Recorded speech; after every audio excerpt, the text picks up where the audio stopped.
Good morning बच्चों। Last video में हमने हमारे पैनोरमा का 5th चैप्टर स्टार्ट किया था और हमने अबाउट द राइटर और 1 पेज कंप्लीट कर लिया था।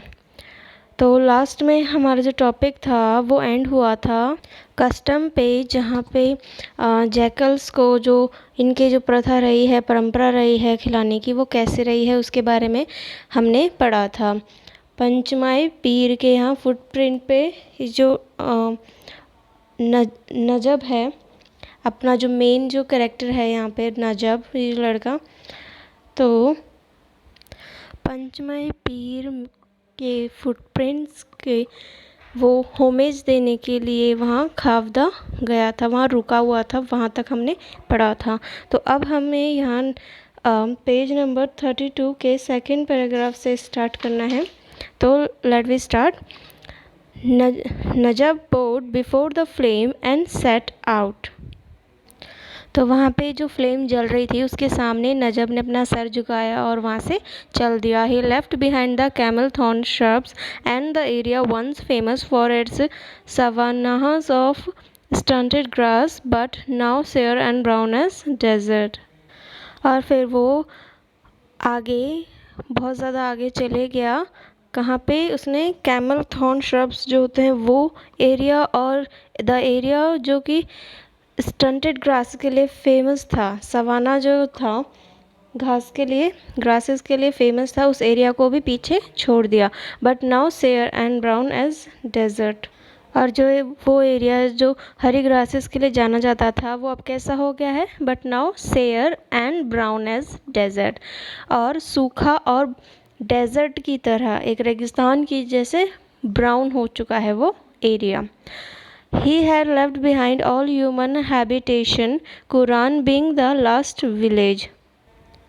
नजब ह्यूमन हैबिटेशन से भी बहुत आगे आ गया था। उसने ह्यूमन हैबिटेशंस मीन्स जहाँ पे इंसान के घर बने होते हैं, जहाँ उस एरिया में जहाँ पे लास्ट एक होते हैं, जहाँ मकान होते हैं, तो उन एरिया को भी पीछे छोड़ के बहुत आगे आ गया था। और कुरन जो है वो लास्ट ही गांव रह गया था। For the next 3 days he would not be seeing any bhungas, those one room mud houses circular at the base but tapering into conical thatched roofs at the top। अगले 3 दिनों तक उसने भूंगाज देखे ही नहीं। भूंगास क्या होते हैं? दोज 1 room mud houses, एक कमरे वाले मिट्टी के मकान होते हैं। Circular at the base, circular होते हैं जिनका बेस सर्कुलर होता है। But tapering into conical thatch roof at the top, लेकिन जो ऊपर की जो रूफ होती है उस पर एक चोंच जैसी ऊपर की तरफ बनी हुई होती है टॉप पे, उसे भूंगास कहते हैं। तो वो उसने अगले 3 दिनों तक देखे ही नहीं। Now only the sand scapes stretched out before him mile upon mile. अब माइल अपॉन माइल्स मीन्स मीलों दूर तक सिर्फ क्या थे उसके सामने, उसकी नज़रों के सामने? सैंड स्केप्स मीन्स सिर्फ रेत ही रेत था, सैंड ही था, सैंड ही सैंड दिख रहा था दूर दूर तक। Water splashed in the chuggles with the name of the peer on his lips, Najab Hussain set forth। चगल्स में पानी छपछपा रहा था वहाँ पे, और with the name of the पीर, पीर का ही नाम लेकर नजब हुसैन, नजब का पूरा नाम क्या है? नजब हुसैन। तो नजब हुसैन आगे चल दिया। नजब्स diffidence was notorious among his friends।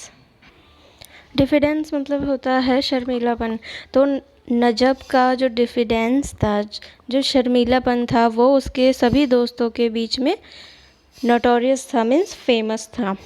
He was known to have blushed at the mere mention of a girl. वो अपने दोस्तों में इतना फेमस था कि उसके बारे में सब लोग ये जानते थे कि उसके सामने अगर कोई लड़की का नाम भी लेना, किसी भी लड़की का नाम भी ले, तो उसके जो कान हैं, मतलब चेहरा जो है वो लाल हो जाता है। ब्लश्ड मीन्स चेहरा लाल हो जाना शर्म से, तो शर्म से वो लाल हो जाता है। आज strangely strangely introverted lad with dreamy eyes. No one had ever associated him with any act of bravado. और वो कैसा था? वो बहुत ही स्ट्रेंज था। ड्रीमीज आइज मीन्स बहुत सपने देखता था, हवा में बातें करता था, और उसकी इसी बात पे कोई भी उसका साथ नहीं देता था। His father Aftab would say, यहाँ पे उसके फादर का नाम बताया गया है नजब के फादर का नाम है आफ्ताब, और वो क्या कहते थे? All that my ancestors and I have acquired during 100 years this land will squander away, not because he is a spendthrift but because he will be too shy to charge money for what he sells. Aftab कहते थे कि जो मैंने और मेरे ancestors ने, मेरे पूर्वजों ने जो भी कमाया है मेहनत करके आज तक, 100 years में, वो ये लड़का सब उड़ा देगा। मीन्स ये लड़का कौन? नजब के लिए बोल रहे हैं कि ये सब उड़ा देगा। ये कारण नहीं है कि वो ज़्यादा खर्च करता है, बल्कि कारण क्या है कि कोई अगर इससे सामान लेने आएगा भी तो ये इतना शर्माता है कि कोई इससे सामान ही नहीं खरीदेगा, और उसे उस सामान की जो भी कीमत होगी, जो भी रेट होगी, वो लेने में ही शर्म आएगी। ऐसे उसके फादर कहा करते थे। आगे देखिए, he had cross the run of 4 occasions earlier, though he had turned 20 only a month ago. यहाँ नजब के बारे में बताया गया है कि उसने ये जो रन ऑफ कच्छ है अपना इंडिया में ये प्लेस, उसका जो मैदान है उसने 4 बार पहले 4 बार पार कर रखा है, और वो 1 महीने पहले ही कितने साल का हुआ है? 20 years का हुआ है। But each time he had either accompanied his father or that wily old smuggler Jaman, the veteran of 100 illegal trips into Sindh. और उसने चारों बार ही रन किसके साथ पार किए हैं? या तो उसने अपने फादर के साथ उन्हें पार किया है, या फिर ये एक आदमी है जमन जिसका नाम है, ये इलीगल ट्रिप्स जो होते हैं ना, जो बॉर्डर्स क्रॉस करवाते हैं, तो ये ऐसे काम किया करता था, उसको एक्सपीरियंस था, तो उस इंसान के साथ उसने उस रन को क्रॉस किया है। Each time they had taken tendu leaf worth about 500 and sold it across the border for 1200। और वो बॉर्डर पार करने के लिए अपने साथ पैसे के रूप में क्या रखते थे? तेंदू लीव्स लेकर जाया करते थे, जिसकी क्या रेट थी? 500 रेट थी, और उसे वो बॉर्डर के पार जाने के बाद कितने में बेचते थे? 1200 में बेचते थे। But between the pay off to the officials and to the intermediaries who arrange the sale of the berry leaves, to the man who took the camel out to graze, and to the friend or relatives who harbored them, there was precious little left. और फिर ये जो 1200 वो कमाते थे, जो उसके अंदर वो अपना खर्चा कैसे चलाते थे? उस रकम में से कुछ पैसे वो कुछ जो ऑफिसर्स होते थे या जो बीच के जो इंटरमीडिएट्स होते हैं, जो आदमी कौन लोग, जो उन्हें बीरी लीव्स जो होती थी उन्हें बेचने में, उनका जो अरेंजमेंट करने में उनकी मदद करते थे, उनको देते थे। To the man who took the camel out to graze, और उनके कैमल को घुमाने जो लेके जाता था उसे देते थे। एंड टू द फ्रेंड और रिलेटिव हु हार्बर दैम, और उन फ्रेंड और रिलेटिव्स को देते थे जिनके घर वो रुकते थे, ठहरते थे। There was precious little left, और इन सब खर्चों के बाद भी उनके पास बहुत से पैसे बच जाते थे। It was just enough to buy some used Therlin garments, and then it was time to make the long trek back across the desert. और फिर जो थोड़े बहुत पैसे बच जाते थे इन खर्चों के बाद, उन कपड़ों का वो क्या करते थे? एक टेरेलिन गारमेंट्स खरीद लेते थे। And then it was time to make the long trek back across the desert, और डेजर्ट को पार करने के लिए वो फिर और ज़्यादा मेहनत करते थे। It was during one of these trips that they had stayed with कलेशा the clove seller. और इन्हीं 4 ट्रिपों में से एक ट्रिप में से वो काले शाह एक क्लोव सेलर था, क्लोव यानी लौंग बेचने वाला, तो लौंग सेलर था, उसके घर पे रुके थे। He is a distant relative of your mother, his father had told नजब।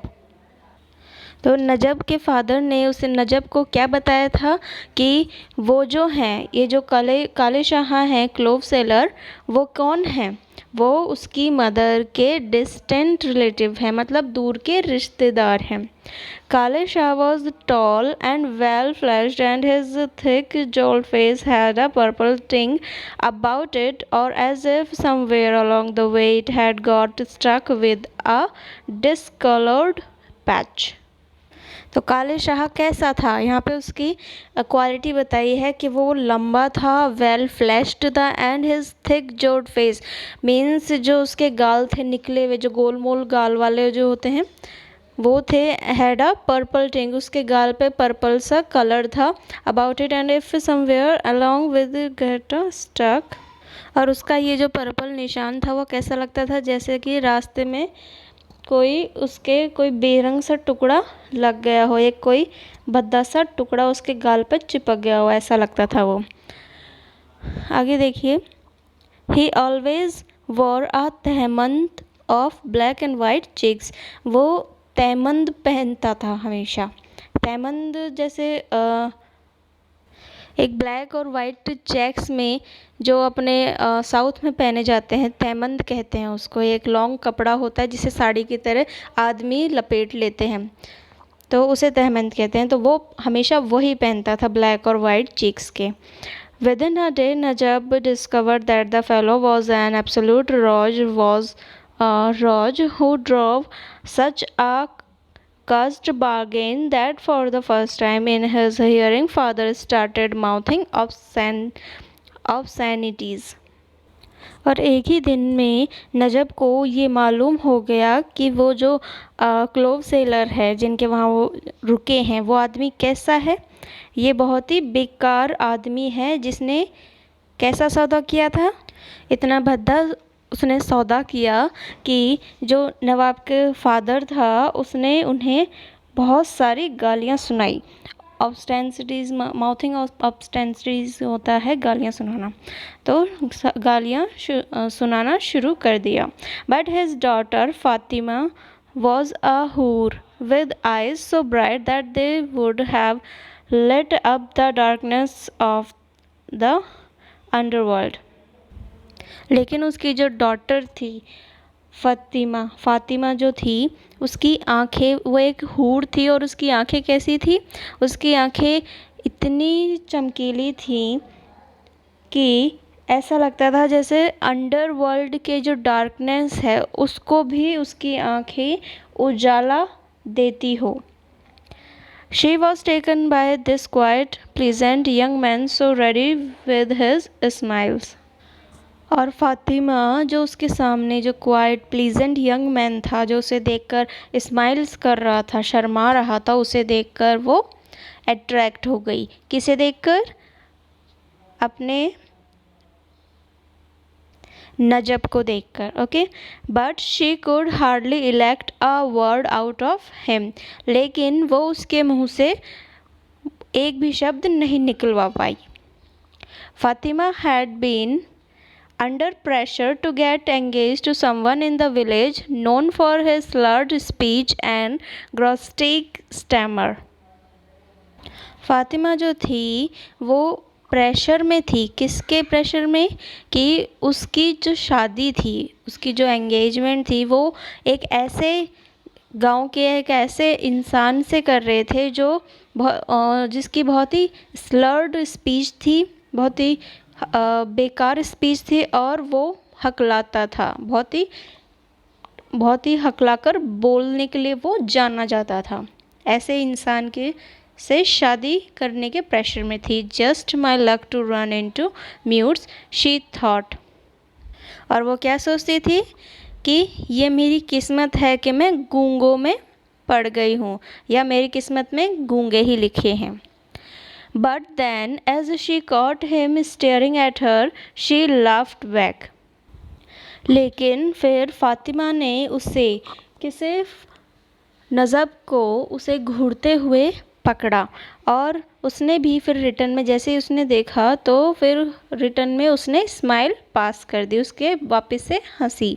And in the evening when Fatima repeated the performance and her face flooded with excitement as if she dared him to take the next step, he had flung his arms around her in a reckless dizzy moment। और evening में जब फातिमा ने यही performance दोबारा से repeat की, means उसके मन की बात जानने के लिए सेम यही चीज़ उसको दोबारा पकड़ा, तो उसका चेहरा जो था वो और ज़्यादा एक्साइटमेंट से भर गया था। जैसे कि इतना एक्साइटमेंट कि फातिमा को लगा कि जैसे वो चाहता है कि वो आगे नेक्स्ट स्टेप लें। और फिर नजब ने कुछ देर बाद क्या किया कि अपने जो हाथ थे उसे फातिमा को अपने हाथों में ले लिया, मीन्स उसे गले लगा लिया। Yes, he would come again, he told her, and saw her start with disbelief, for he seemed to have answered her inarticulated question। हाँ, वो फिर आएगा, ऐसा उसने उसको कहा। And saw her start with disbelief, और नजब ने जैसे इशारे में ही फातिमा को ये आंसर दे दिया कि उसका जो क्वेश्चन था वुड ही कम अगेन, क्या वो वापस आएगा, तो उसने अपने इस रिएक्शन से, इस परफॉर्मेंस से उसे ये जवाब दे दिया कि हाँ वो वापस ज़रूर आएगा। This time he would come alone with no father or uncle to cramp his style। और इस बार वो अकेला आएगा, ना ही अपने पिता के साथ आएगा, ना ही किसी अंकल के साथ आएगा जिनसे उसे हेजिटेशन होती थी, इरिटेशन होती थी। And as he left he looked behind to find her gaze following him, her eyes like a pair of storm lantern in the dark। और जब नजब जा रहा था तो उसने पीछे जब वो मुड़ के देखा तो उसने क्या पाया कि जो फातिमा है उसकी जो नज़रें, फातिमा की नज़रें अभी भी उसे देख रही हैं, उसका पीछा कर रही हैं। और उसकी आंखें कैसी लग रही थीं, जैसे अंधेरे में, जैसे लैटर्न की जो पेयर होता है तूफ़ान में जैसे चमकता है, लालटेन का जो पेयर होता है, वैसे ही उसकी आंखें चमक रही थी अंधेरे के अंदर। Ever since his return to Khavda Najab had been straining to get away. जब नजब खावदा वापस लौट कर आए तो नजब जो है वो वापस जाने की वहाँ से कोशिश करने लग रहा था। What was there about the run that he did not know? ऐसा वहाँ पे क्या था जो जिसके रन के अंदर जो उसे नहीं पता हो। He could cross the run in the daylight, live alone starlight, a thing none of his elders had dared to do। वो डे लाइट में रन को पार कर सकता था, अकेले ही तारों की रोशनी में चल दिया, जैसा कि उसके किसी भी बुज़ुर्ग ने या किसी भी पूर्वजों ने साहस नहीं किया था, डेयर नहीं किया था।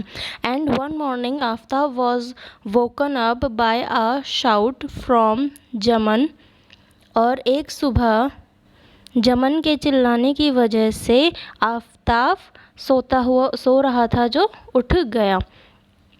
What does the old Raj want? He muttered, rubbing his sleepy eyes।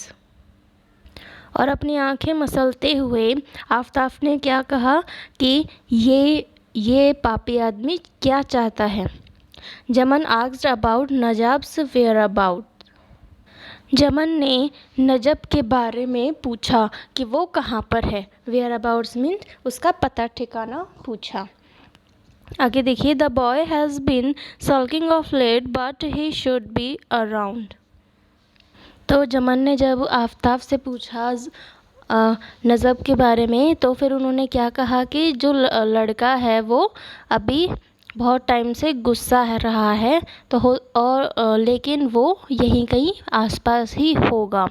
Anyway what business is it of yours, आपको उससे क्या काम है। The old man did not hide his irritation, उसने उस बूढ़े आदमी ने अपनी जो चिड़चिड़ाहट थी वो नहीं छिपाई।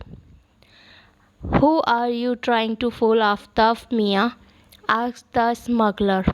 वो जो आदमी था, यहाँ पे स्मगलर बोला गया है उसे, उसने उससे पूछा कि आफ्ताब मियाँ आप किसे बेवकूफ़ बना रहे हो। डोंट यू नो दैट अल्लाह रखा इज़ ऑल्सो मिसिंग, क्या आपको नहीं पता है कि अल्लाह रखा भी मिसिंग है। अल्लाह रखा कौन है, कैमिल का नेम है। ओके, ये हमने स्टार्टिंग में पढ़ लिया था। In these border villages, the pattern of life was such that if a man was absent along with his camel, it was taken for granted that he had made a foray across the desert into Pakistan। Border के ये जो आसपास के जो boundary पे जो गांव होते हैं, विलेजेस होते हैं, उनके यहाँ पैटर्न ऑफ लाइफ, यहाँ पे जो जीने का जो तौर तरीका होता है वो कैसा था।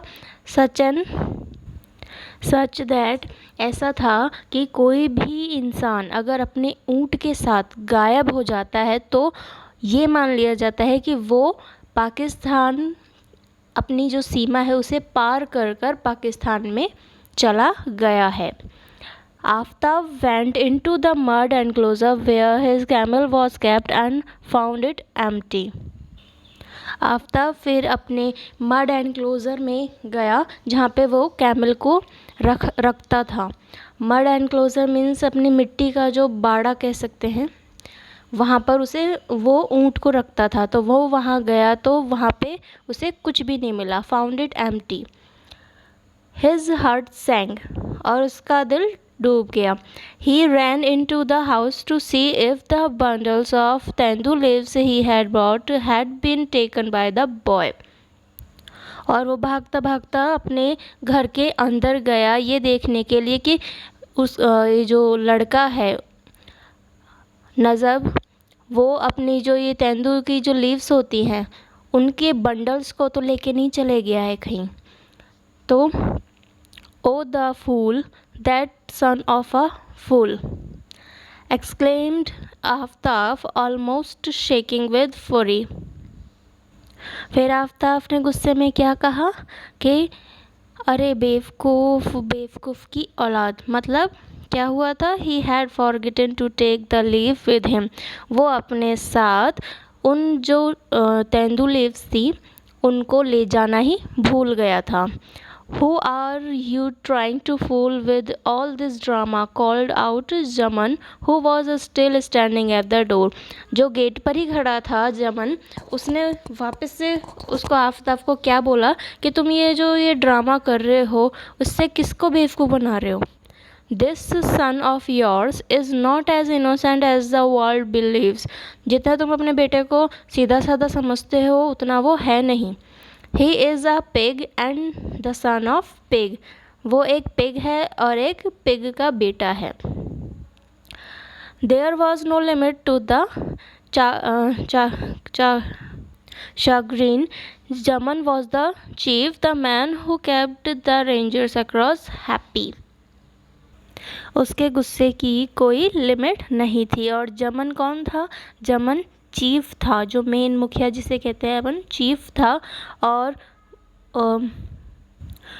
कौन था, वो जो सीमा बॉर्डर को पार करके जो रेंजर्स जो खड़े होते हैं बॉर्डर्स पे, उनको खुश रखता था। Anyone crossing the run without his support was running the gauntlet with the law. और अगर कोई भी रन को उसके बिना सपोर्ट के क्रॉस करता था तो वो लॉ को चुनौती देता था। लॉ को मीन्स कानून को चुनौती देने के बराबर था अगर कोई उसके बिना सपोर्ट के रन को क्रॉस करता था।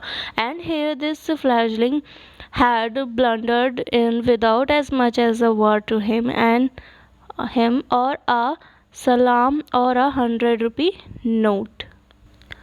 और यहाँ उसने फ्लैशलिंग यानी एक नन्हे से बच्चे ने बिना ही उनसे कोई बातचीत करे या कोई सलाम करे या फिर 100 रुपये का जो नोट है वो दिए बिना ही दूसरी बॉर्डर में एंट्री कर ली थी।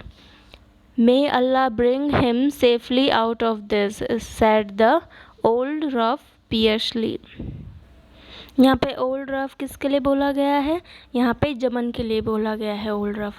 तो उसने क्या कहा कि अल्लाह उसे सलामत यहाँ तक लेकर आ जाए, ऐसे उसने कहा। He means just the opposite thought Aftab को लगा कि उसका कहने का मतलब अपोजिट है, वो कुछ उल्टा कहना चाह रहा है।